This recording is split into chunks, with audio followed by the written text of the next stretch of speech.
afternoon here. We had really glorious sunshine at the weekend, having had snow on Friday. So it's just unbelievably unpredictable. Snow on Friday, wow. Yes, there was snow falling outside my window as I was on a meeting here. I did a double take. And it was really quite cool. But yesterday you could have sat outside. I had lunch outside in the fresh air here yesterday. Yeah. Well, today is sunny but cold in Dublin. It's and it'll be sunny. I think the rest pretty nice. It makes the lockdown management a little more challenging when it's good weather, I think. Yes. I see Ambassadors Loven, and how are you? Delighted to welcome you this afternoon, Ambassador. You're with both Mary Robinson and Tsumi, and Maritza, our colleague from Costa Rica, and of course, you know Brian Flynn. It's good to see you. Thank you. Good to see you, Ambassador. Good to see everyone else. Nice so as we're admitting people, we're just admitting colleagues as we go. So we'll just take a break a couple of minutes before we start. Yeah.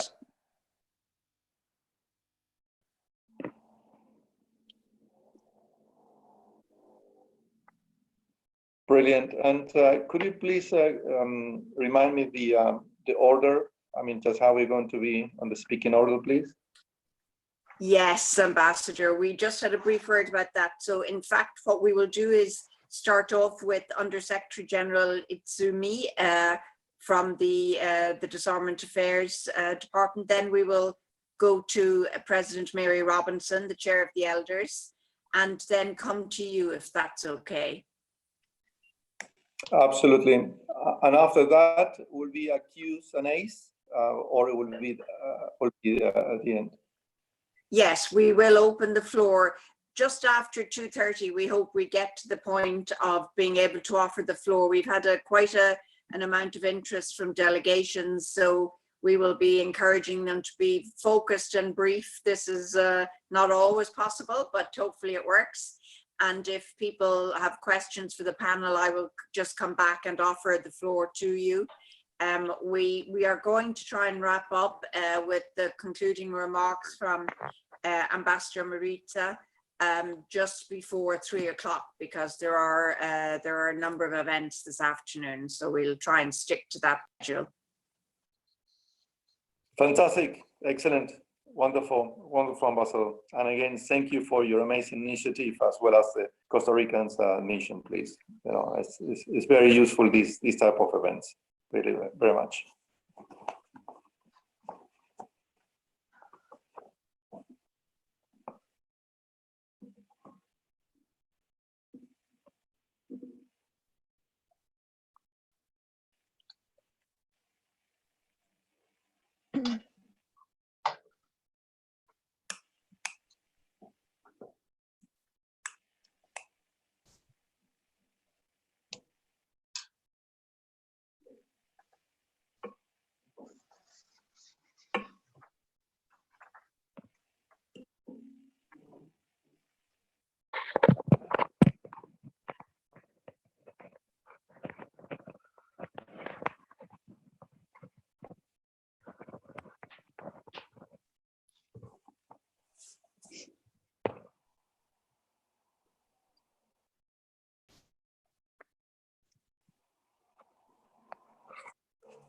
One second.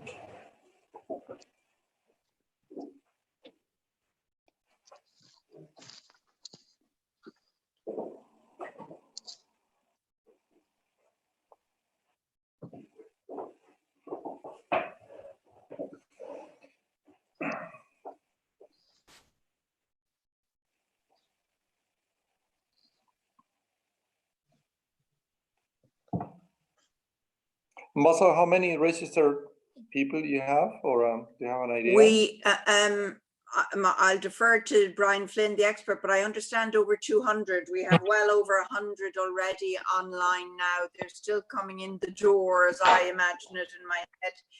Brian, you can tell us how many we expect. Yeah, we had about 200 registered. We have 152 online at the moment. Mhm.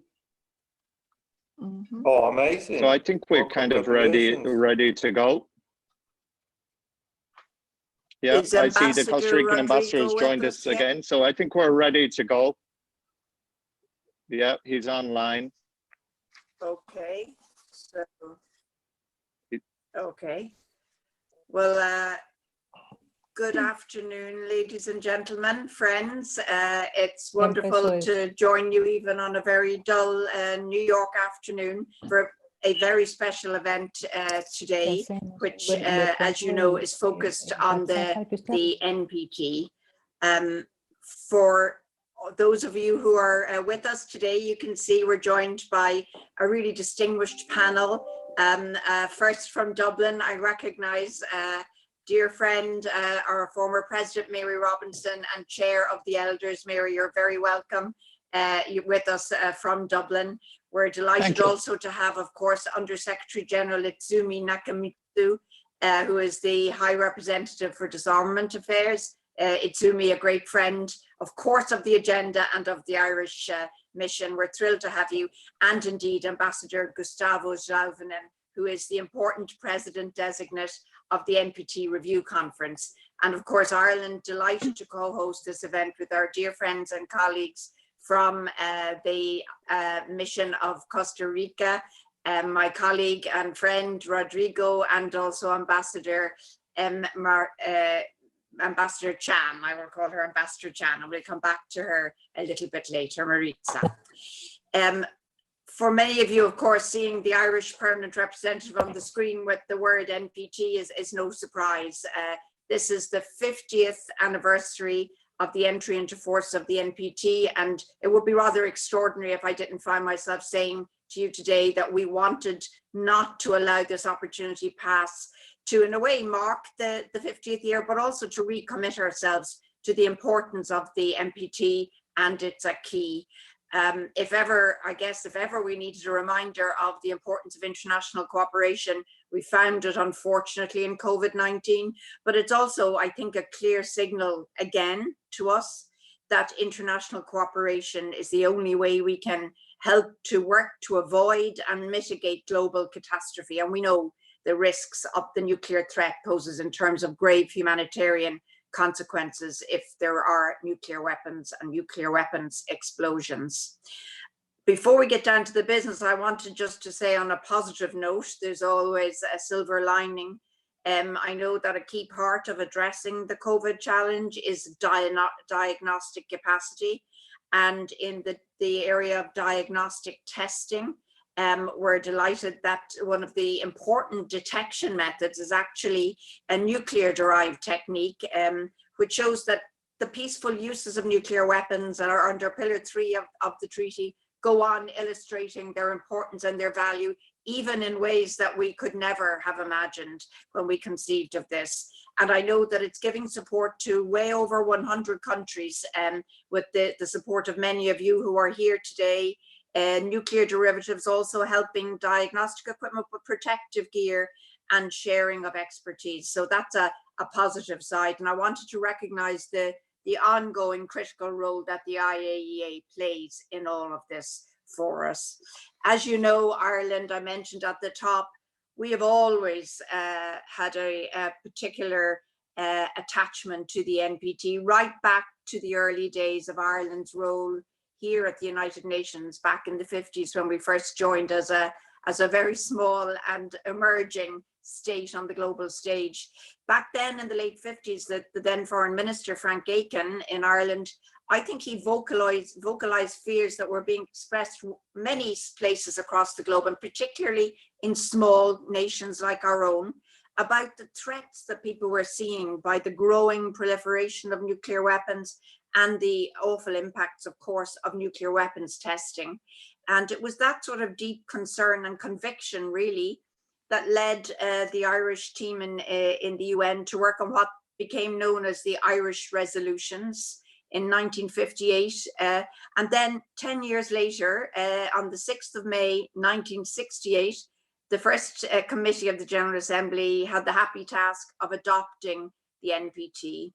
And on that day back in 1958, Frank Aiken said something about the treaty that I think really resonates today, which is that the treaty for all states, large and small, and he said, is, I believe, an infinitely more effective shield against a nuclear holocaust than the most costly armory of offensive and defensive equipment. And that's, after all, what's at the heart of what we want to talk about today. So we were very honored on that day in 1968 to be the first to sign the treaty at the UN. That's something we treasure to this day. And we know that the work we all do together to halt the spread of weapons, which can fuel conflict, contribute to human rights abuses and hinder development, is really a critical task. We sometimes get a little bit deflected, and I know many of the speakers we will hear from today will tell us why we need to keep focus on this. This should have been 2020. It's a memorable year, I guess, for many reasons, but it should have been memorable. Ambassador Lauvinen with us today for an important review conference of the treaty. Unavoidable postponement there, but we want to make sure that we don't lose the momentum behind the preparations we're making for that critical review, and we want to continue to work across all three pillars. And that's the first key priority, I would say, for Ireland, that we make sure that there is at the review conference tangible progress across all three pillars. We also support and are deeply convinced of the importance of progress on the establishment of a Middle East zone free of nuclear weapons and other weapons of mass destruction. Two important things. And before I conclude in my introductory remarks, I wanted to say that we want to make sure that the role of civil society, women and youth remain in the forefront of what we're doing here. So that's why I'm particularly delighted, which isn't always the case for UN events like this, that we're joined by so many representatives of civil society. We strongly urge and encourage the continued involvement of civil society, the academe, the private sector, and particularly young people in preparation for the forthcoming review conference. We want to see you there. We also, I can see that we have a very strong gender balance on my screen at the top, three women speakers. We believe strongly in the leadership and the equal participation of women, not just at the review conference, but across disarmament fora in general. So I couldn't allow myself not to say that. We want to see that the review conference reflects the diversity of the societies we're trying to represent and we protect, and women have a critical role, we believe, to play in that. So before I conclude, just a couple of housekeeping items, and then I'll hand the floor to my wonderful friend and colleague, Rodrigo. On housekeeping, to say that each of the distinguished guests, first, Itsumi, the Undersecretary General, Itsumi Nakamitsu of the UN will speak to us, followed by Mary Robinson, President and Chair of the Elders, and then Ambassador Gustavo Lauvinen. And at that point, once those remarks have been made, we will go to the floor. I can tell you we have a rather short time to cover all the ground today. So those of you who wish to inscribe, please put your names in the chat room. It's now open for registration. We will follow the list from there. I will ask you to keep your remarks as brief as you can, 1 to 2 minutes ideally, so that we can, if there are questions, go back to the panel, and also allow then for important closing brief, I gather, remarks from Ambassador Maritza. So I'm now going to hand the floor to you, my dear friend and colleague Rodrigo, and thank you, Costa Rica, for co-hosting today. Thank you very much. This is a marvel of technology. I just came into the screen 2 or 3 seconds ago after being on the sidelines. I'm very glad always to participate with Ambassador Geraldine Byrne in all her efforts. And one of my perceptions was that not being in screen even helped your gender balance, Ambassador, which is for the good all the time. We are very pleased to co-sponsor with Ireland this effort.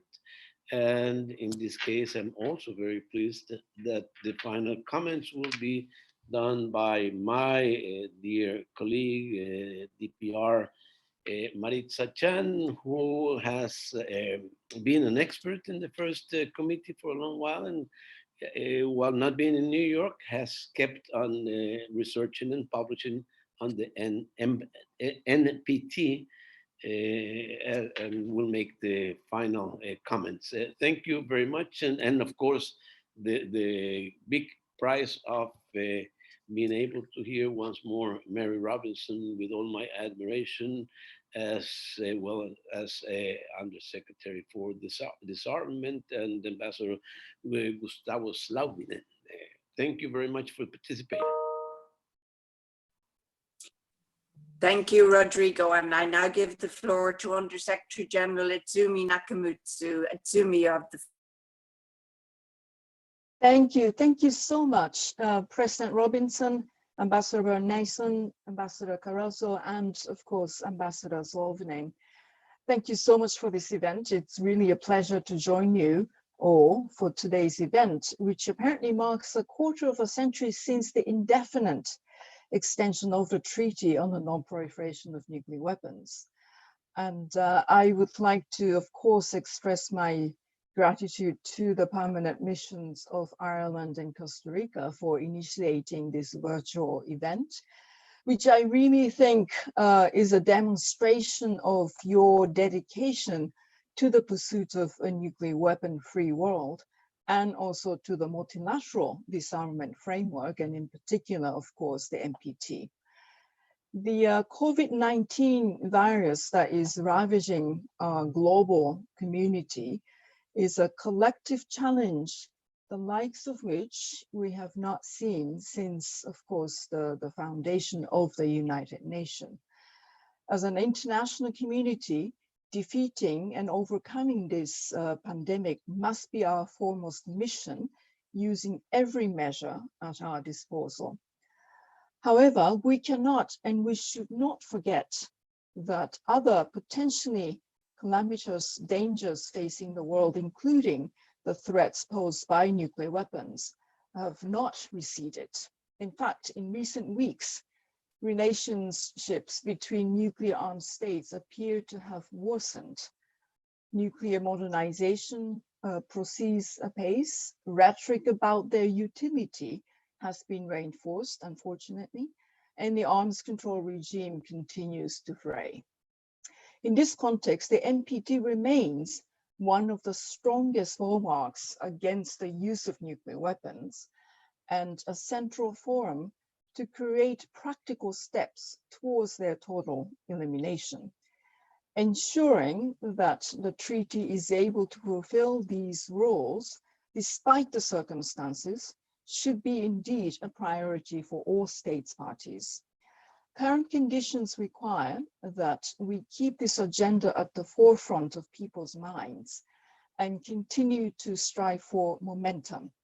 I hope that states parties will use the postponement of the review conference as an opportunity to work with one another and engage in the dialogue needed to forge conversions at the conference. Only sincere dialogue, negotiation, and compromise will produce an outcome that charts forward progress across all three pillars of the treaty. I want to congratulate Ambassador Zolvinen and his bureau for the work they are doing in keeping states parties focused and engaged. I take this opportunity once again to highlight that I am ready to help whatever and however I can. For however many months we have between now and the review conference, I encourage all states parties, as well as civil society and other stakeholders, to partake in events such as this one. We need the critical and creative thinking that can be generated by plurality of voices, disarmament activists and hibakusha, think tanks, industry, and the world's youth, of course, and not least women. Let us move away from rote positions and instead commence a genuine conversation. The indefinite extension of the NPT took place at a tipping point in history. The Cold War had stalled, and states parties saw the treaty as an appropriate multilateral vehicle to cement some of the most important lessons of that period. That a nuclear war cannot be won and must not be fought, and that the only way to eliminate the risks posed by nuclear weapons is to eliminate nuclear weapons. 1995 produced a true bargain, one based in the NPT's historic success in preventing the spread of nuclear weapons, but that balanced all three of what are known as the treaty's pillars: disarmament, non-proliferation, and the peaceful uses of nuclear energy. It also represented a triumph of negotiation with its package outcome, an example of flexibility, compromise, in seeking an outcome for the greater good. Now, in 2020, the world is a very different place. It is a fluid and evolving environment that has created less stable and more uncertain strategic conditions. In many ways, it is an environment that necessitates new ways of thinking, including about the challenges posed by not just nuclear weapons, but all armaments. And it is an environment in which we need the NPT as much as ever, as a force for stability and a forum in which to generate progress. The 10th Review Conference is an opportunity to steady the ship by taking stock of the current situation and developing ways in which to reduce the risks posed by nuclear weapons, including through the full implementation of the NPT's commitments and obligations. This includes by reaffirming the lessons I mentioned earlier. It is also an opportunity to think about the future, to look out at the next 25 years and see how the NPTs can continue to strengthen our common security.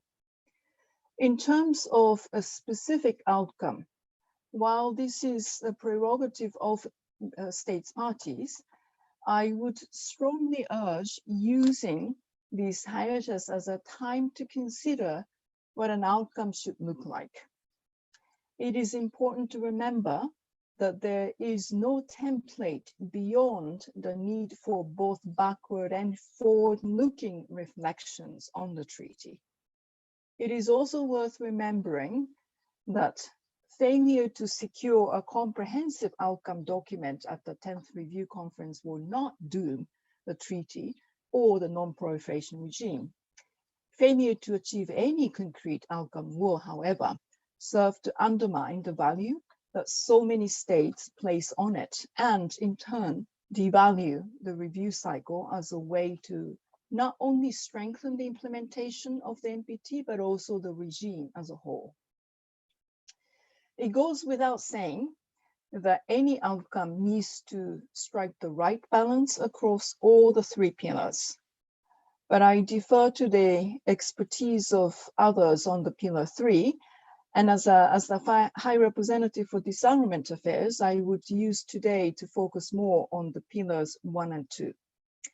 I have consistently said there are 5 outcomes I would like to see from the review conference. First, a high-level reaffirmation of commitment to the treaty and to all obligations undertaken as a party to it, including a nuclear weapon state's unequivocal commitment to the goal of the total elimination of their nuclear arsenals. Second, as I mentioned, a recommitment to the norm against the use of nuclear weapons. Third, the development of risk reduction measures that can help take the world away from the prospect of nuclear weapon use and towards nuclear disarmament. Fourth, states should recognize that challenges to non-proliferation are not static, and therefore the regime cannot be either. All states parties should support the universal application of the strictest safeguards measures available. Fifth, and finally, I hope the review conference can look ahead, look above the parapet and serve as a springboard for thinking on how to address the evolving nuclear weapons challenges of our time. COVID-19 continues to teach us many lessons. Chief amongst them is that global crises require unity, solidarity, cooperation, and strong institutions. It is also teaching us to put humanity at the center of our security. These are lessons that can translate into the NPT context, I believe. I look forward to discussing these issues in the question and answers session. And thank you again, Geraldine and Ambassador Caruso, for this initiative. Thank you. Thank you very much indeed. It's to me important, so wise words to us there, critical and creative thinking during the hiatus. So Mary, that's a good segue to give you President Mary Robinson in Dublin and Chair of the Elders the floor to share your thoughts, Mary. Yes, thank you very much, Geraldine, and thank you to the permanent missions of both Ireland and Costa Rica for bringing us together in this virtual meeting. And I'm glad to know that there is a lot of interest in it from not just missions, but also civil society, which is very welcome. And I'd like to really build on the presentation by my very good friend, Under Secretary General Izumi, because she has laid out the situation very well. And it's good that we are linking on this issue at this moment, because there's no doubt that we have been, our attention is understandably focused on COVID-19, which is causing tremendous damage, health and economic damage in so many countries all over the world. And yet there are these other crises, the nuclear issue and the climate crisis, and we must bear them in mind. And it's really important that we're doing that at this meeting today in marking the 50th anniversary of the NPT treaty and the review that is postponed at the moment, but very much in our minds. I agree fully that the NPT treaty has played a hugely important role over the past 50 years in limiting the spread of nuclear weapons, in ensuring widespread access to peaceful uses of nuclear energy, and in establishing a near universal commitment from member states to the principle of global nuclear disarmament. And I too, Geraldine, am proud of the role that Ireland played in the early stages and continues to play in wanting us to take seriously the threat posed, because the world faces the dangerous prospect of a new nuclear arms race between the United States and Russia, with cascading effects on other nuclear states. The termination of the Intermediate Range Nuclear Forces INF treaty threatens not only Europe, but also Asia. We're also seeing the disturbing consequences of President Trump's unilateral withdrawal from the Iran nuclear deal and subsequent Iranian breaches of this agreement. The alarming military escalation between India and Pakistan early last year further illustrates the diversity of the nuclear threats faced in today's increasingly multipolar world. And we have rising tensions between the United States and China, not on the nuclear issue, but still not certainly welcome at the moment. Let's just talk briefly about New START. If the New START is not renewed in 2021, there will be no nuclear arms agreement in force between Russia and the United States, and no limits on the size of their deployed nuclear arsenals. Although Russia has indicated it is willing to extend the treaty for 5 years, the US has so far been somewhat reluctant and hasn't yet agreed. The elders have proposed, as I think many of you will know, that the 5 recognized nuclear weapon states have largely failed to live up to their commitments. And so we addressed to them our minimization agenda on the nuclear issue. We called on the nuclear states to take urgent action to reduce the threat posed by nuclear weapons in this minimization agenda, which, if implemented by the nuclear states, could serve as an important step towards eventual disarmament. And our proposals are summarized under the following 4 headings, which we call the 4 Ds. The first is doctrine, that every one of the 9 nuclear armed states should make an unequivocal no first use declaration. 2, de-alerting. A staggering 2,000 US and Russian weapons remain in a dangerously high state of alert. The highest priority should be given to taking as many as possible of these weapons off their high status. 3, deployment. Over a quarter of the world's stockpile of nuclear weapons remain operationally deployed. This is highly excessive and poses significant risks to global security. And 4, decreased numbers overall. The number of nuclear warheads in existence should be reduced from the present estimated level of almost 14,000 to at most around 2,000, with Russia and the US reducing to no more than 500 each. And I want to refer, Geraldine, to a point you also emphasized, and Isumi, the importance of civil society. I remember, I'm old enough to remember marching against nuclear weapons, marching for the NPT, if you like, I mean, or certainly very soon after the NPT. And really, you know, that was a world where this was our top issue. And it has to be a top issue if we're going to deal with it. It really has to be a very, very important issue. So it is essential that we recognize the role that civil society will have to play in this, and the importance of defending the NPT as you prepare for the review conference. Maybe we need to learn lessons. Let me come back to COVID, which I started with in concluding. What has COVID taught us? The fragility of our world, the interconnections of our world, that a pandemic like this can exacerbate all the inequalities in our world, but also just a few little lessons that human behavior, collective behavior matters. That's what's actually helping us at the moment because we've no vaccine. That governments will be judged on how they have approached this issue with their policies.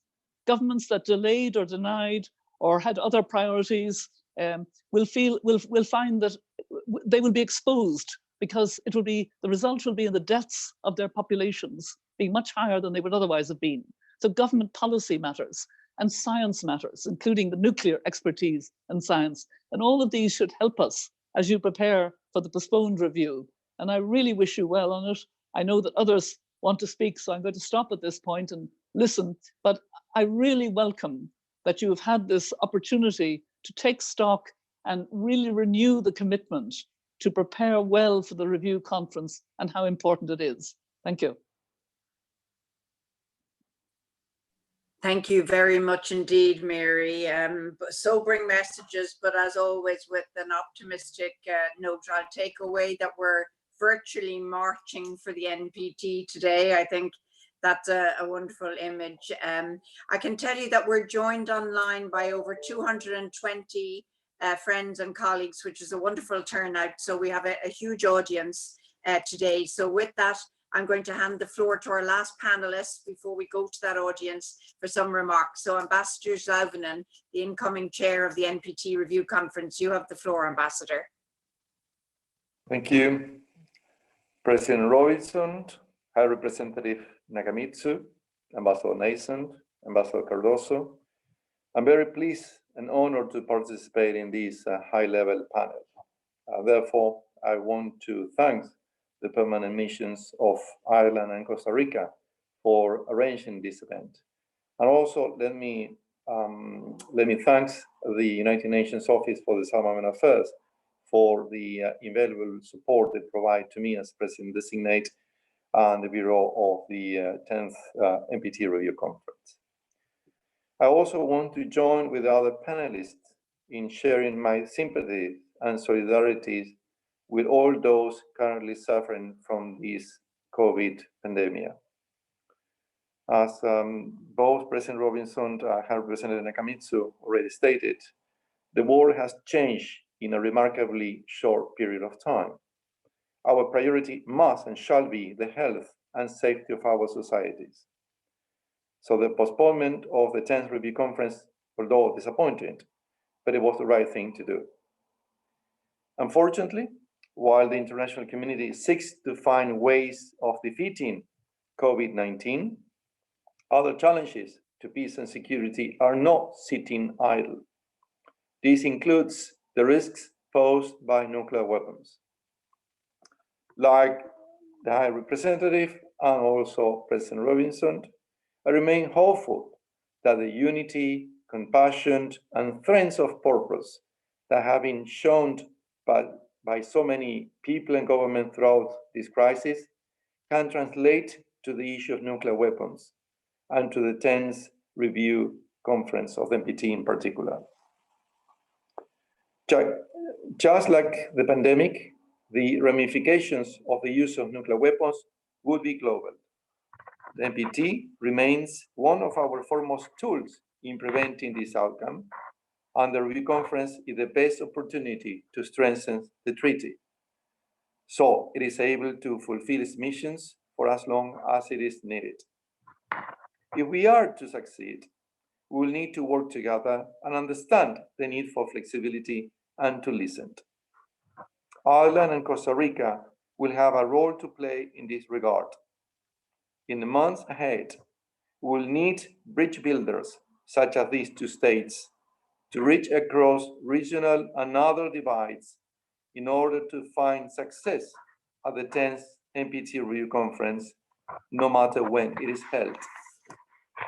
Events such as these are a good start. They are not only keeping the NPT on state parties' agendas, but also helps to move that agenda forward and to maintain momentum through dialogue and exchanges of views. They are also a useful reminder that state parties' obligations do not cease during a global crisis like this one. Quite the opposite. They must continue to implement their commitments under the treaty. Today's event is special because while 2020 celebrates the 50 years of the NPT's entry into force, exactly today also marks 25 years since the indefinite extension of the NPT. In 1995, the indefinite extension and the package of outcomes produced at that review conference were by no means guaranteed.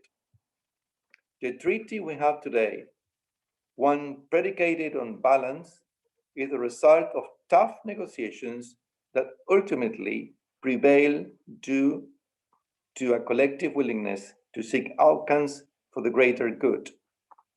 It is my sincere hope that the same spirit will reign at the 10th Review Conference. Now, I want to take a moment to briefly discuss preparations for the Review Conference. The Bureau and I, along with the UN Secretariat, continue to meet weekly to discuss preparations. I'm grateful to them for the support and creative thinking during this time. As many of you will know, I have also recommended my consultations with regional groups, albeit virtually, and intend to maintain such communications with state parties. As I recently informed state parties, I have asked the UN Secretariat to place a tentative hold on the dates 4 to 29 January 2021 for the 10th Review Conference. I know that these dates are not ideal, but after considering all available options and following consultations, I believe these are the only possible options. I should also stress that these dates remain tentative as the UN Secretariat is unable to confirm them until it returns to headquarters. Once these dates are confirmed, and if the pandemic situation will allow, and if no better dates are available, then and only then, I will seek a formal decision by state parties to hold the review conference in January 2021. My rationale in pursuing these dates is one of simple pragmatism. The sheer number of General Assembly mandated events being postponed, coupled with the already hectic UN calendar for 2021, and the overarching lack of certainty about when some semblance of normality will return, has led to significant constraints on conference services at the UN headquarters. Any other options would have led to an unacceptable downsizing of the conference. The January dates afford us at least some options related to parallel meetings and I hope for side events. The constraints on rooms availability and other services, such as interpretations, will have some impact on the program of work of the conference. I hope that you will all rest assured that the Bureau and I will exert every effort and examine every option to minimize this impact and ensure that all three main committees of the review conference meet appropriately, including, should states party decide, in subsidiary bodies. I fully intend to take the same approach to my role in facilitating a successful outcome to the conference. Balance across all three pillars is essential. Each one has a mutually reinforcing role in the success of the treaty. None can be overlooked. I want to make a particular note of the numerous events that took place prior to the review conference postponement. All of them revealed how important peaceful use is, especially non-power applications related to health, agriculture, waters, and others, are to the developing world. The NPT has always played a strong role in promoting these, but it can do more, especially in the context of supporting the Sustainable Development Goals. Now, the ultimate goal of the treaty is the pursuit of a world without nuclear weapons. Our task at the 10th Review Conference should be to ensure that it remains able to pursue that goal.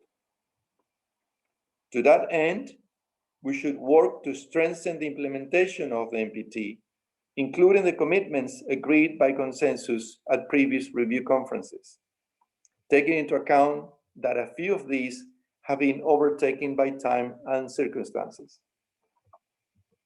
So I look forward to hearing your views about preparations for the conference as well as its substance, because success requires listening to the views of state parties from all regions, of non-nuclear weapon states as well as nuclear weapon states alike, but also other actors such as civil society, women, youth, and industry.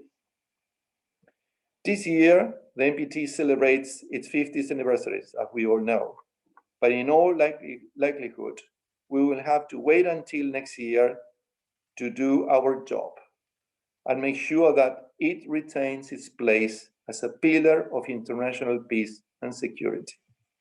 I look forward to working with you all and answer the questions. Thank you and stay safe. Thank you very much indeed, Ambassador Loudon, and I think we know we're in very safe hands, having heard from you there. And I think I'll take no risk, Rodrigo, if I say for both of us that we gladly accept the invitation you've offered to Ireland and Costa Rica to act as bridge builders. If I may say, it comes naturally to us, and we look forward to working very closely with you doing that.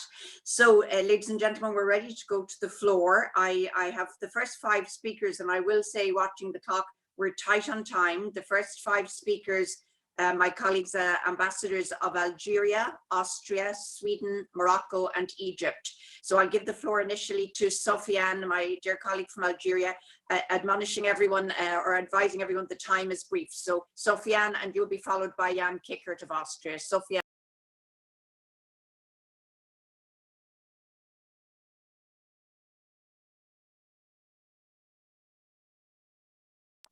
Sofiane, we're not hearing you.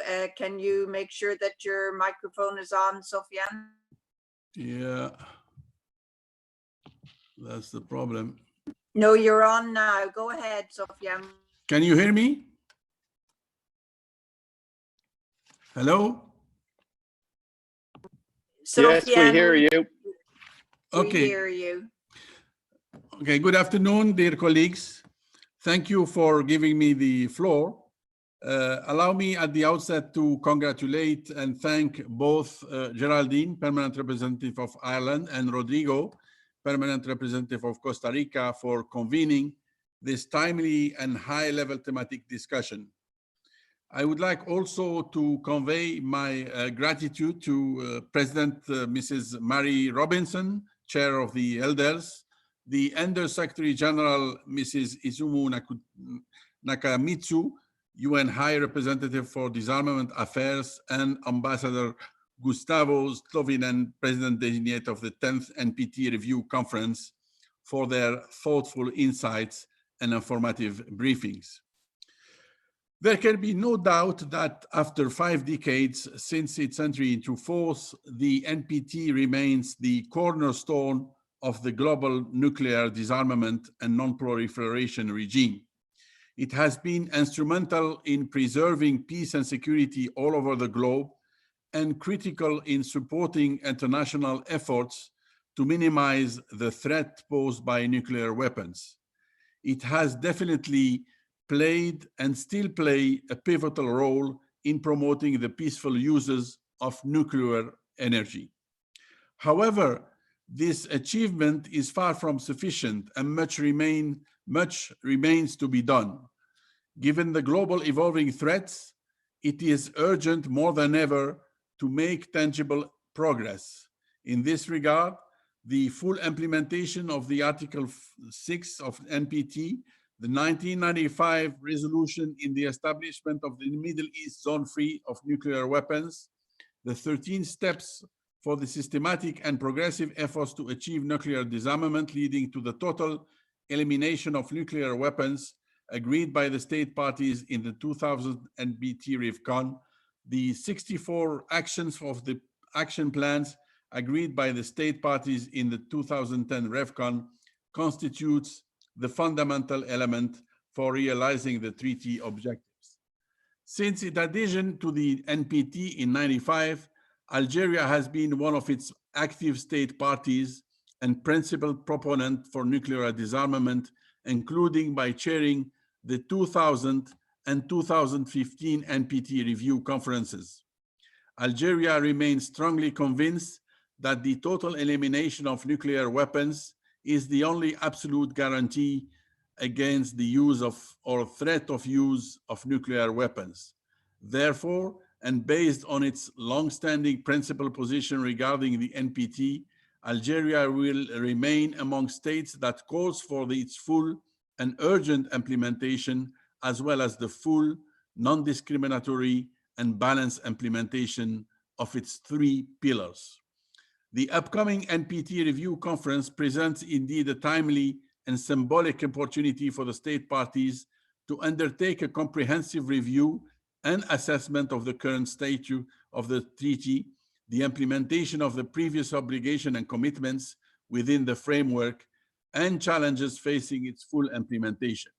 It would also serve as a reminder of the importance of the universalization of the NPT.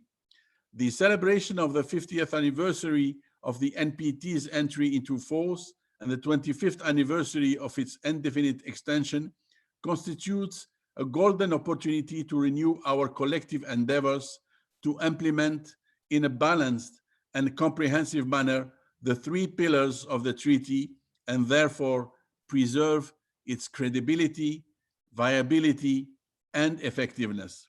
While wishing every success to the chair designate of the 10th NPT Review Conference, Ambassador Gustavo Slovinen, Algeria looks forward to engage seriously alongside with all NPT member states to make a significant progress and adopt consensual recommendations during the upcoming NPT Review Conference. Once again, thank you for organizing this important event and for this opportunity. I thank you. Thank you very much, dear Sofiane. As I hand the floor to my friend and colleague Jan Kickert of Austria, Ambassador Kickert, just to say we can take it all protocols observed since we're working against the clock. And I just want to ensure I can see you, Jan, just to make sure everyone switches on their screen, their video, as well as their microphone. So Jan, you have the floor. Thank you very much. And I will be very, very brief. I first of all like to thank Ireland and Costa Rica, who the hosts of today, not only as being close partners of ours and others, but as real leaders in the field of disarmament. So thank you for that. And it also shows that the smaller states, which are the vast majority of states parties of the NPT, have an important role to play, and that the NPT is not a monopoly of the nuclear weapon states. It belongs to us all. I'm also very happy that several speakers mentioned the 25th anniversary of the indefinite extension of the NPT, not only the 50th year of the existence of the NPT, because this extension was based on a very clear deal of the have-nots committing themselves not to acquire nuclear weapons in exchange for the nuclear weapon states to disarm.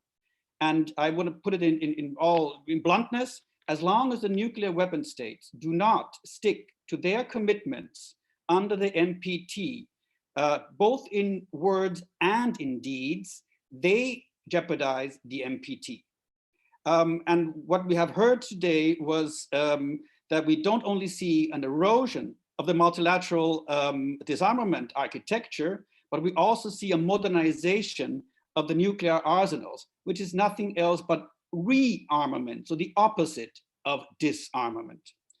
I'm also very happy that, Geraldine, you mentioned at the beginning of the NPT, your countrymen talking about a nuclear holocaust.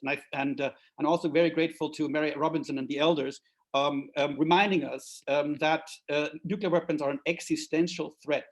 And not only the use of the nuclear weapons, the sheer existence of nuclear weapons are an existential threat at the same level as is climate change. An accidental use or just an accident can annihilate humankind. And I also want to mention times of COVID, when we have to struggle to get to scramble the finances to fight COVID, and then also afterwards the bigger challenge even to rebuild better. The costs for maintaining the nuclear arsenal, upgrading it, modernizing, is even more obscene than it normally would be. So the appeal is for the nuclear weapon states really to get their act together. And that would be maybe my question to the panelists. Could this unfortunate postponement of the review conference give us a little bit of a chance also to come to a successful outcome? And maybe I can challenge you a bit more. In which direction would it be? Could it be the action plan 10 years ago, which we still find valid as is of today? Thank you very much. Thank you very much indeed, Jan. So now we go to Anna Karen, the Ambassador of Sweden, followed by Omar Hilal of Morocco, and then Mohammed Idris of Egypt. So Ambassador, colleague Anna Karen, you have the floor. Thank you, Geraldine. Thanks, Rodrigo, and thanks to the panel. The COVID-19 has left us no choice but to suspend the review conference, but of course our commitment is as strong as ever. And I wanted to continue where Jan left, and I think what Izumo also said, that we should actually use this time that has now been given available to us to look into how we can bridge gaps and identify a common ground. And I wanted very briefly in that context to mention that earlier this year, the Stockholm Initiative on Advancing Nuclear Disarmament met in Berlin. And the initiative consists of 16 member states with a political commitment for concrete progress at the review conference. And that ministerial meeting in Berlin was a call to engage. Since then, we have reached out to both nuclear and non-nuclear states.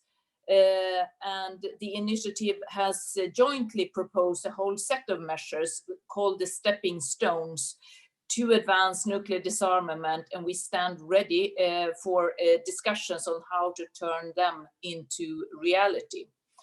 We strongly believe that if state parties can unite behind this implementation agenda through stepping stones at the review conference, it would demonstrate the resilience and the credibility of the treaty framework to the benefit of all state parties. And we're very willing to engage with everyone on this agenda.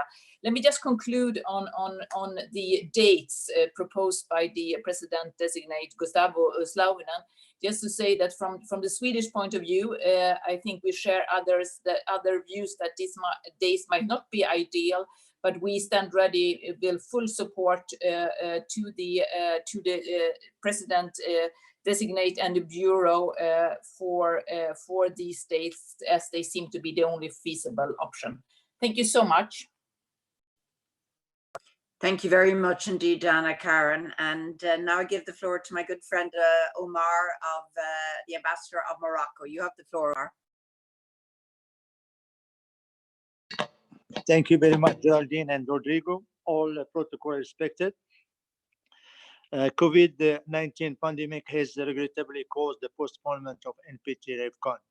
Yet, it cannot overshadow the important milestone of the 50th anniversary of the treaty, mainly for the following reasons.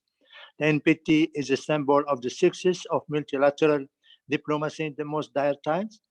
2, it's the cornerstone of the nuclear non-proliferation and disarmament regime, and has proven to have directly contributed to the limitation of emergence of new nuclear powers, as well as to the promotion of peaceful uses of nuclear energy. 3rd, we need the NPT today more than ever more. Morocco has always supported initiatives aimed at strengthening the authority of this regime and promoting the universality of NPT, which since its entry into force has demonstrated its relevance in the fight against nuclear proliferation, as we have all highlighted it here today. The indefinite extension of NPT in 1995 did put an end to the uncertainties with regard to the treaty's permanent nature. The NPT is a contract that is based on an expertly dosed balance of rights and obligation of each other. All the credibility of non-proliferation regime rests thus on 1, the respect for this balance, 2, the compliance with obligations under the provision of NPT, and 3, the transparent balance and the reversible application of the conclusions of the 1995 and 2010 review conference. Finally, I would say that we must maintain the momentum going onward and toward the upcoming Rev conference. And on the proposal of date of Gustavo, designate president, I would say that Morocco is very flexible. For us, the most important is to have this conference taking place, and as soon as possible. Thank you very much, Geraldine. Merci beaucoup, cher Omar. And now we give the floor to our friend and colleague Mohammed Idris of Egypt, who will be followed. I'm going to take a risk here as I give the floor, Mohammed, to say we will take all the speakers, I think, because we're a little bit behind time, and I have another 4 speakers on my list. Ambassador Carol of the Netherlands, followed by Mitch, our colleague from Australia, then a dear brother Kamaya of Liberia, and then we will hear from Alison from the Women's International League for Peace and Freedom. So I'll take that next group of speakers before I go back to the panel. I know others are signing up. I still have 220 participants online. So dear Mohammed, apologies for keeping you waiting there. I just want to set things in context. Sorry, Mohammed, but you're very welcome to have the floor now. Thank you very much, dear Geraldine. And very briefly, thank you to you, Rodrigo, and appreciate the presence of the one and the only President Mary Robinson and distinguished USG Izumi and President-designate Gustavo and Ambassador Maritza. Very briefly, I think in view of the high challenges, we need extra efforts. And we hope that the current crisis is not, and the postponement of the RevCon will not be a deviation, but a determination to do an extra work and to move forward. Apparently, over 50 years, we have not done much to achieve our goal. And we hope that the next RevCon will be up to the challenge. And I think what if COVID reveals something, that we focus more on the perceived threats and we do not focus much on the real threats which we are facing and which is detrimental to our future. The question is, logistically, the COVID-19 had a negative impact on the upcoming RevCon. On substance-wise, is it going to be negative, positive, or business as usual? Thank you very much. Thank you, Mohammed. A very trademark, easy question for the panel there. So I'm now going to give the floor to Carol, our colleague from the Netherlands. Carol, you have the rostrum. Thanks so much, Geraldine. Thank you so much, Rodrigo, for this initiative and for your leadership. For us, the NPT is a cornerstone of international peace and security, the whole architecture, and it's crucial for disarmament, arms control, non-proliferation, and certainly peaceful use of nuclear energy. And Madam President Di Mary, we love your 4Ds. The doctrine, the de-alerting, the deployment, and the decreased numbers. I think that's a very inspirational agenda for us in the coming half year. Gustavo, January is the only option. For us, what we'll try to do as member of the Bureau and as chair of the main committee number 3, we'll try to organize a prior program of consultations with regional groups. And I think our colleagues will do that as well to make that as interactive as possible and to make up a little bit for the time we have lost due to COVID. We feel very strongly that we should use the RevCon cycle for an ambitious program, and especially also on Article 6. We'll do our utmost on that one. And Jan, our colleague from Austria, you're very outspoken about the P5. I think by working all of us together, we should put pressure on the P5 to work together with them, but also to make them aware that more should be done. And let's work together very strongly in the coming time to strengthen, to maintain, and to further develop the NPT. And let's do this together. And Gustavo, we committed to do that in the Bureau. And as you have the same name as my son, be assured of my personal friendship for you. Thank you very much indeed, Carol. You're very lucky, Gustavo. Now I give the floor to our friend Mitch, the Ambassador of Australia, followed by Brother Kamaya, the PR of Liberia. So you have the floor now, Mitch. Thanks, Geraldine, and thanks, colleagues, for bringing this forum together to maintain a focus on this area. Australia as a coordinator of the cross-regional NPD initiative will continue to work with colleagues towards a positive outcome at RevCon. But I just wanted to pick up on one issue that's been raised by a number of speakers, and that is the importance of the contribution of civil society. We all hope that we can have a physical and face-to-face RevCon. But in the meantime, given COVID restrictions, what is the thinking about how to best facilitate and to enable the contribution of civil society in the lead up to RevCon? Thanks. Thank you very much indeed, Mitch. And now we give the floor to Ambassador Kamaya of Liberia. You have the floor, Ambassador.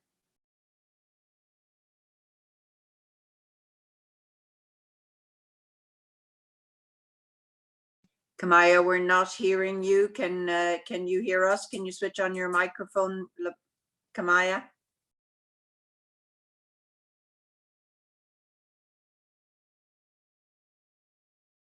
Okay, Kamaya, I think we may need to come back to you. I'm going to just move now to give the floor to the representative of the Women's International League of Peace and Freedom. Alison, you have the floor, and we'll come back to Ambassador of Liberia after you speak.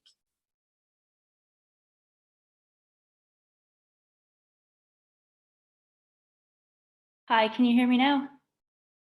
Yes, great. Okay, well, just to say thanks so much for giving me the floor today. It's been really great to hear the many references to the important contributions from civil society across the panel, because earlier today, WILP and Reaching Critical Will distributed a statement that had been endorsed by over 80 civil society organizations, many of whom I'm sure are on this webinar, to the NPT states parties.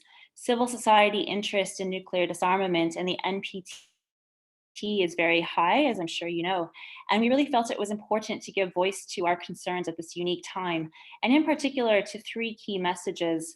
First, that global support for the NPT is strong, but its long-term viability cannot be taken for granted.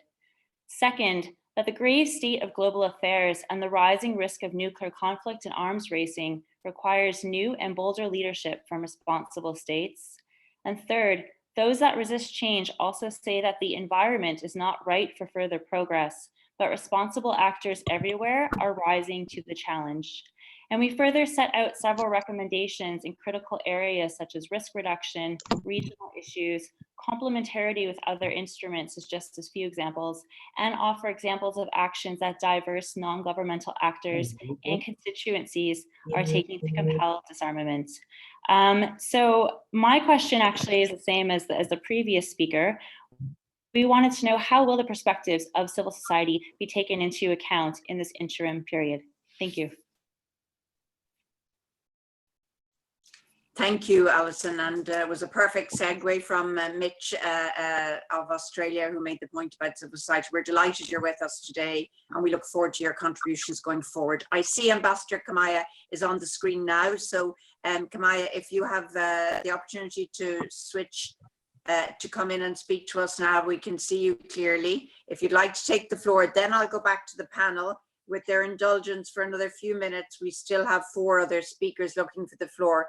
Kamaya, if you can do some brief remarks or a question, and then we go back to the panel. Thanks, Geraldine. Are you hearing me now? Okay. Thanks. All protocol observed. And we say thanks to the organizers for this event, as well as all previous speakers. We appreciate the activities of the UN Office for Disarmament Affairs, especially for the purpose of this event.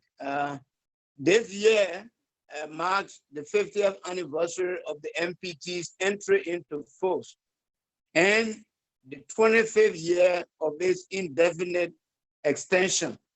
As a global body, today's event for us should remind all of us of our collective responsibility towards ensuring a sustainable, peaceful, and secure world. We celebrate the successes, recognize the challenges, and deliberate actionable steps aimed at advancing the treaty's objective and implementation.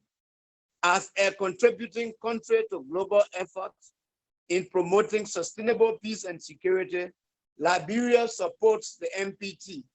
On behalf of our president and the government and people of Liberia, we reaffirm our commitment as a state party to the NPT, pursuant to global efforts and our commitment to maintaining the momentum towards the review conference. The government of Liberia reinforces its support for the NPT and appreciates a strengthened review process in the near future. Thank you. Thank you very much indeed, Kamaya. So, ladies and gentlemen, it's now 15:02 by my clock. We have, I think, with the indulgence of the panel, about 10 minutes, a little bit less, or a little bit more, sorry, to go. We still have 4 speakers. I'm going to give the floor now to the panel in a way in the reverse order, if that's okay with you, that you spoke earlier, for a very brief picking up on the points that were made before we conclude with Guatemala, Indonesia, Mexico, and Chatham House, and the remarks of Ambassador Maritza. So now I give the floor again to Ambassador Zlauvinen, followed by President Robinson and Under Secretary General Itsumi. So Ambassador Zlauvinen to pick up on comments. Thank you, and thank you to all the excellencies, ambassadors who have spoken in support of the process and the presidency. And I'm going to say that all of them, one way or another, spoke about 3 elements that they are interconnected. Let's start, from back, since that all they talk about what the outcome of the review conference might be. My good friend Mohammed, the ambassador of Egypt, say that Is it going to be a positive one, a negative one, or business as usual? And others also talk about that. That is linked to the more time we have now due to the postponement, and some of them have mentioned, what we should do, or that we should use, these additional extra time to keep working to make, all efforts possible to maintain the momentum, but also as the ambassador of the PR of Austria, Jan, say that, are we going to have a better chance to have a successful outcome in January because we have more times? I don't have that answer. The only things that I know that the more work we do, the more consultations we have, the more state parties and civil society have the chance to express their views and positions, the better chance we may have of having a successful review conference. So let's use this time to keep the momentum and do those consultations. We cannot replace the negotiation process during the review conference. This is something we have to wait until January, but we have to do our best. And I think just both Australian ambassador, I think just an Alison from Women International League for Peace and Freedom, asked, what civil society can do. And I believe that civil society has a lot to do and to help in the process. I believe that the virtual event at Reaching Critical Will make a couple of weeks ago, in which I participated as a panel member, it was extremely useful to keep that momentum and keep telling our governments that these issues are still important aside of the pandemic. But also I would say that more virtual events organized by the civil society will be more than welcome on the different aspects related to the NPT and the 3 pillars, but in particular to the key issues that some of the excellencies today discuss about, obviously the Middle East nuclear weapon free zone, the lack of progress on Article 6, and so on. I think there's a lot to be done. Civil society has a lot to offer, and I believe that say parties, just will be doing just their best in listening to that, and also to talk to each other as soon as possible. Thank you. Thank you, Ambassador Gustavo. And now I go to Dublin to Mary Robinson. President Robinson, you have the floor. The passion of the commitments of those who spoke. And I wanted to link 2 things. The questions about the role of civil society, and obviously that's something I listened to very intently, and a point made, which I think is a point I hadn't thought about enough and maybe worth thinking about. The point that Jan of Austria made, the cost of maintaining and even more so modernizing nuclear weapons, the sheer cost of it at a time when the floor has fallen through the world. I mean, we're all now facing a crisis we've never faced before, even worse probably than the Great Depression. So I think civil society and many of you could look for an audit for humanity or something, as a way of saying, look, we cannot bear this absurd cost of weapons of destruction when we have to find the wherewithal globally to build back better and have the sustainable development goals and all of that. So that's my thought. And Geraldine, I'm sorry, as you know, it's a bit later in Dublin and I have another meeting coming up. So I will have to drop out, I'm afraid, after this, but I really appreciate it. Most of all, the passion and commitment with which everybody spoke, that gives me hope. But I think in this COVID era, we cannot ignore the stupid disconnects of costs and the stupid way in which we're spending so much on weapons of mass destruction at a time when we need that money to be for building back better. Thank you so much indeed, Mary. We really appreciate your presence and your time, and most of all, your wise reminder. An audit for humanity is certainly something we will all take away with us as an injunction today to think deeply. So we fully appreciate you have to leave after this round. Itsumi, you now have the floor. Thank you. Thank you so much. I wanted to say something quite similar to what Mary said, of course, much less articulately.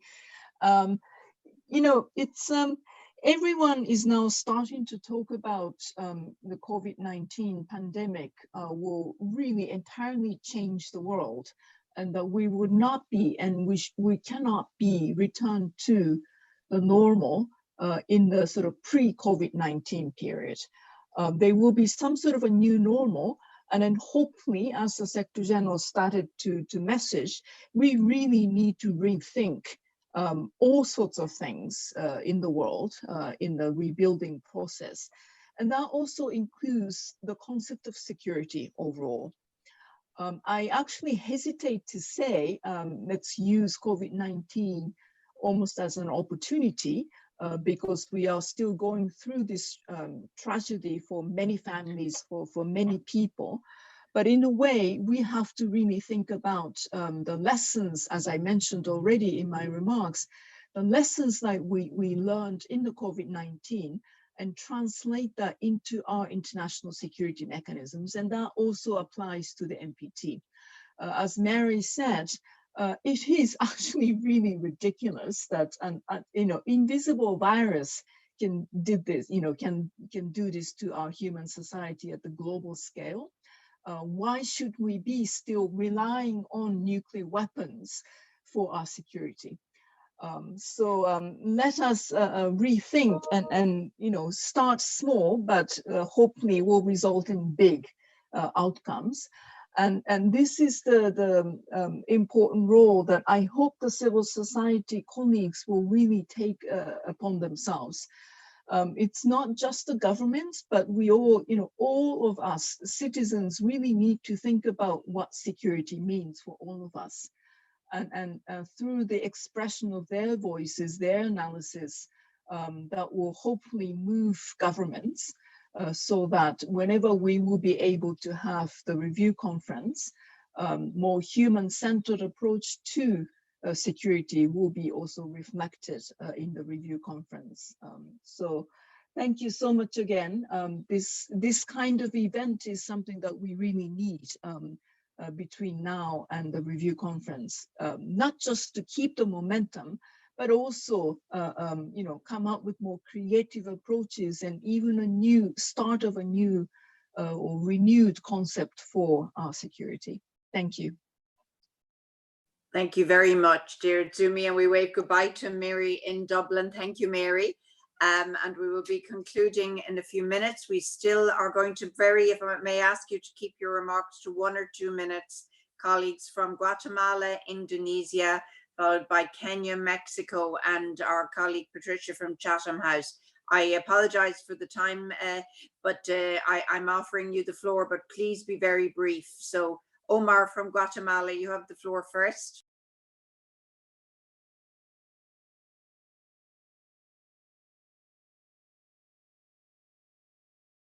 Omar, we don't hear you. Are you still there, Omar? Yes, I'm there. Do you listen to me? Thank you. Thank you very much, Ambassador. I hope you can hear me. And thank you very much to all the missions of Ireland and Costa Rica. We are very grateful for this initiative. All protocols observed with regard to the time. I just wanted to thank you very much for the information provided. And certainly in the past 50 years, the NPT has minimized the proliferation of nuclear weapons and has provided the framework to enable significant levels of nuclear disarmament. In that context, the position of my country is that we are extremely committed to the NPT review process, and we'll work also with all states proactively and constructively to obtain a positive result.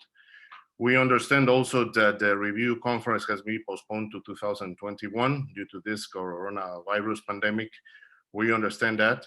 However, as the invitation to this meeting mentions, being able to keep up with the review conference is of utmost importance and is the responsibility of the member states of the treaty to maintain this momentum And for that instance, meetings like this help to have this important topic active in the political agenda of our countries and open the space also for them to exchange opinions on the substantive and logistical parts of the conference that it's awaiting for us.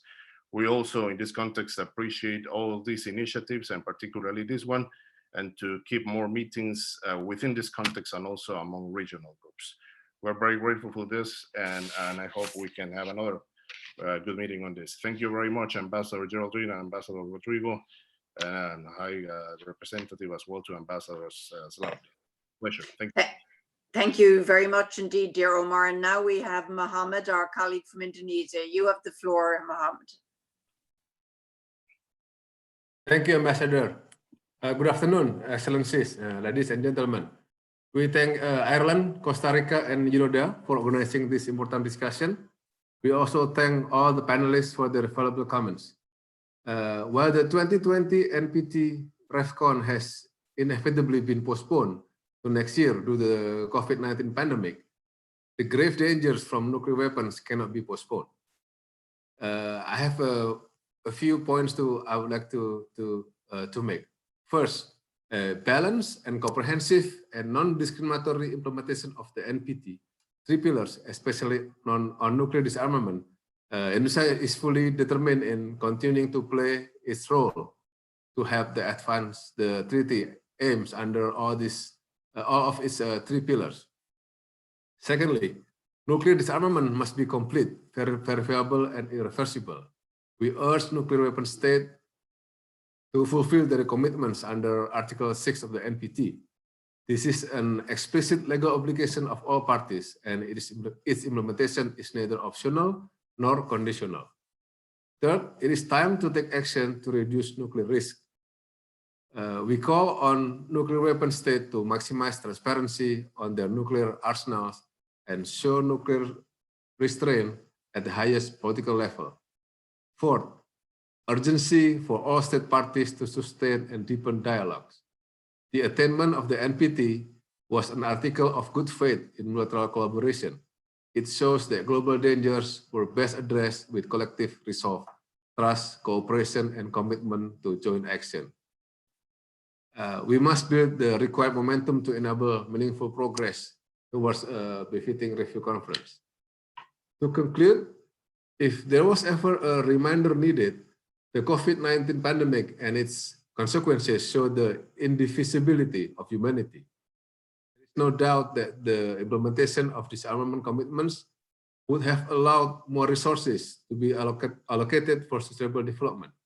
Let us work together effectively to strengthen the NPT as well. Thank you. Thank you, Ambassador. Thank you, Mohammed. And we now really are working against the clock. So may I ask the next 3 speakers to be very tight on their remarks. Susan from Kenya, followed by Tony of Mexico, and then Patricia from Chatham House. Really short, focused before we go to Ambassador Maritza for the wrap-up remarks. Thank you. So this is now, we're giving the floor to Susan of Kenya.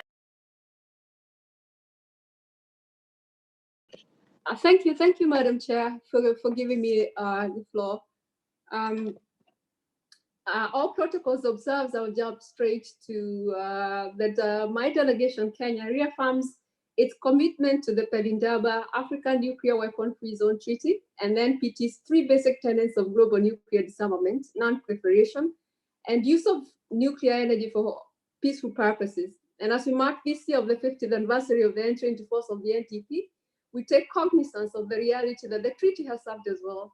The NTP is a beacon of hope to a nuclear-free world, and in that respect, a guarantor of international peace and security. However, more needs to be done to ensure that the full implementation of the obligations of the treaty remain a primary concern for member states.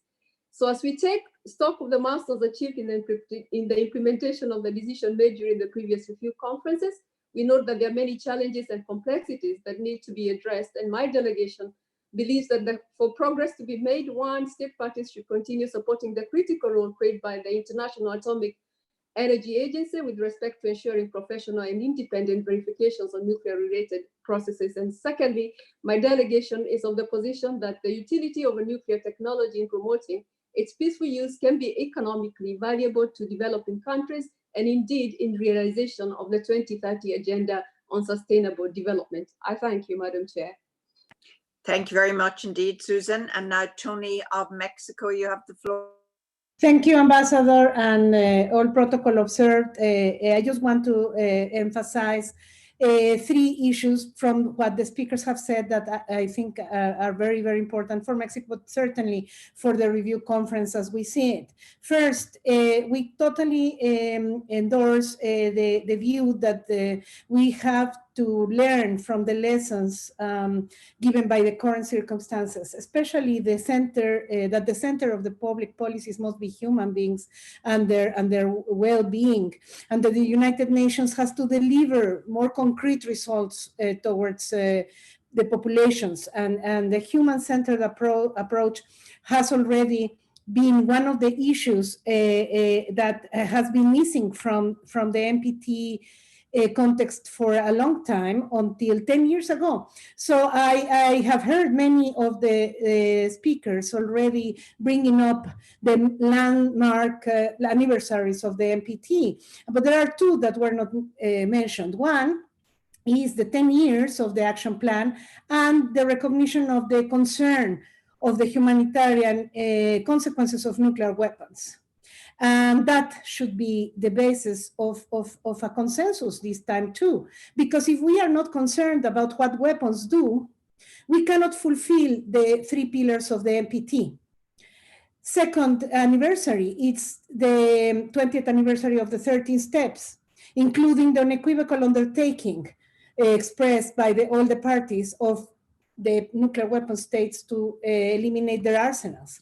So we need to recommit to these already expressed agreements, not to lose sight that we are for the elimination of nuclear weapons, and also remember what weapons do and why we are committing to the NPT three pillars. So I would stop at this stage, and I thank all the panelists for the remarks. Thank you so much, Ambassador. Thank you very much indeed, dear Tony. And now we have the final remark from the floor from civil society, from Patricia Lewis of Chatham House. You're very welcome, Patricia. And then we will go for the wrap up to Ambassador Maritza of Costa Rica. So Patricia, you have the floor. Thank you very much indeed, Geraldine, and thank you very much to Ireland for organising this, and to all the speakers. Very briefly, we're in the middle of a manifestation of a terrible global threat. There are others, climate change being one, nuclear weapons being another. My colleague, Dr. Beza Unal, has been calling for us to describe this as a nuclear emergency in line with a climate emergency. How do we link up these issues better? How do we link up these three global threats, the health communities, climate communities, and the nuclear communities, so that we all work together to protect the planet? Thank you, Patricia. Now I give the floor with great pleasure to the wonderful Ambassador Maritza Chan of Costa Rica for the final remarks of the afternoon. And I just wanted to say, before she takes the floor, a big thank you to everyone. We've had almost 200 who stayed with us. At one point we were up to 220 something, 200 participants listening to us through the afternoon.